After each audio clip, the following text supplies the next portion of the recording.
নমস্কার বন্ধুরা, আমার চ্যানেলের আরও একটি নতুন পর্বে আপনাদের সকলকে স্বাগত।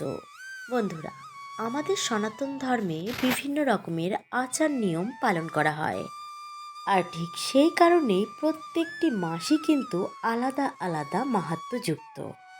এই রকমই বাংলা ক্যালেন্ডার অনুযায়ী নবম মাসটি হলো পৌষ মাস। বন্ধুরা, আমরা সবাই জানি পৌষ মাসটি অগ্রহায়ণের পরে আর মাঘ মাসের আগে আসে।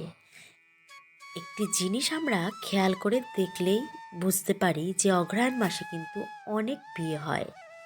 শুধু তাই নয় বন্ধুরা, মাঘ মাসেও কিন্তু অনেক বিয়ের অনুষ্ঠান হয়, কিন্তু পৌষ মাসে বিবাহ সম্পূর্ণরূপে নিষিদ্ধ হিন্দু ধর্মের শাস্ত্র অনুসারে। আর কেনই বা এমন নিয়ম চালু হয়েছে, এই সম্পর্কেই জানবো আজকের পর্ব থেকে। হিন্দু ধর্মে কেন পৌষ মাসে বিয়ে হয় না, আর যদিও বা কারোর বিয়ে হয় সেক্ষেত্রে এই বিয়েটাকে কেন অশুভ বলা হয়। বিয়ে মানেই হলো একটি পবিত্র বন্ধন, একটি মিলনের উৎসব। বিয়ে শুধুমাত্র একজন স্ত্রীর সাথে একজন পুরুষের হয় না, বিয়ে কিন্তু দুটো পরিবারকেও অনেকটাই কাছাকাছি নিয়ে আসে। আর বন্ধুরা, জানেন তো, শুধুমাত্র যে বিয়েই পৌষ মাসে হয় না তেমন কিন্তু নয়। যে কোনো শুভ মাঙ্গলিক অনুষ্ঠানই কিন্তু পৌষ মাসে হয় না, সেক্ষেত্রে অন্নপ্রাশনও কিন্তু হতে পারে। আপনারা দেখবেন অন্নপ্রাশন কিন্তু পৌষ মাসে হয় না। এছাড়া বন্ধুরা দেখবেন জমিও কেউ কেনে না এই পৌষ মাসে, গৃহপ্রবেশও কিন্তু করে না, তেমনি নতুন বাড়িও কেনে না এই পৌষ মাসে। বিয়ে ছাড়াও বিয়ে বিষয়ক যে কোনো শুভ কাজকে এই পৌষ মাসে মান্যতা দেওয়া হয়নি। সেক্ষেত্রে বিয়ের কোনো জিনিসপত্র কেনা বলুন, আর মেয়ে দেখতে কিংবা ছেলে দেখতে যাওয়াই বলুন, এই পৌষ মাসে কিন্তু বারণ করা হয়েছে। প্রচলিত বিশ্বাস অনুযায়ী পৌষ মাসে পঞ্জিকাতেও কিন্তু বিয়েকে অশুভ বলে গণ্য করা হয়েছে। পৌষ মাসে যদি কোনো কন্যার বিবাহ হয় তাহলে তার জীবনে দুঃখ কষ্ট সর্বদাই লেগে থাকে। তবে বন্ধুরা, বাস্তবের কারণ কিন্তু পুরোপুরি আলাদা। প্রথমেই যে কারণটির কথা বলা হয়, আর বহু মানুষ এটিকে কিন্তু বিশ্বাসও করেন। পৌষ মাসে সূর্য দেবতার তেজ কম থাকে। মকর সংক্রান্তির পরে এই তেজ আবার ধীরে ধীরে বাড়তে থাকে। আর বন্ধুরা, সূর্যদেব হলেও আমাদের সকল শক্তির উৎস। এই কারণে পৌষ মাসে এই ধরনের অনুষ্ঠানগুলো করা হয় না। আরও একটি কারণ রয়েছে।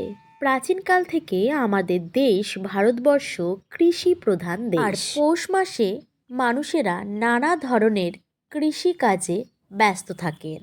ধান কাটা বা ফসল কাটা, ধান কাটাই ঝাড়াই করা, সেরা সময় এইটি। মানুষের প্রধান জীবিকা যেখানে কৃষিকাজ, এবং এই কৃষির সঙ্গেই মানুষেরা যেহেতু ওতপ্রোতভাবে জড়িয়ে আছে, তাই বিয়ের মতো একটি শুভ অনুষ্ঠান পৌষ মাসে করার মতো সময় বা সুযোগ কোনোটাই পাওয়া যেত না। এই কারণে যুগ যুগ ধরে বিয়েকে পৌষ মাসে নিষিদ্ধ করে ঘোষণা করা হয়েছে।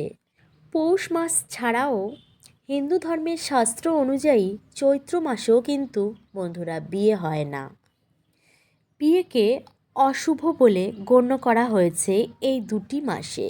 বন্ধুরা, সামাজিক শুভ অনুষ্ঠানের জন্য অশুভ হলেও ধর্মীয় কাজের সাথে পৌষ মাস যুক্ত।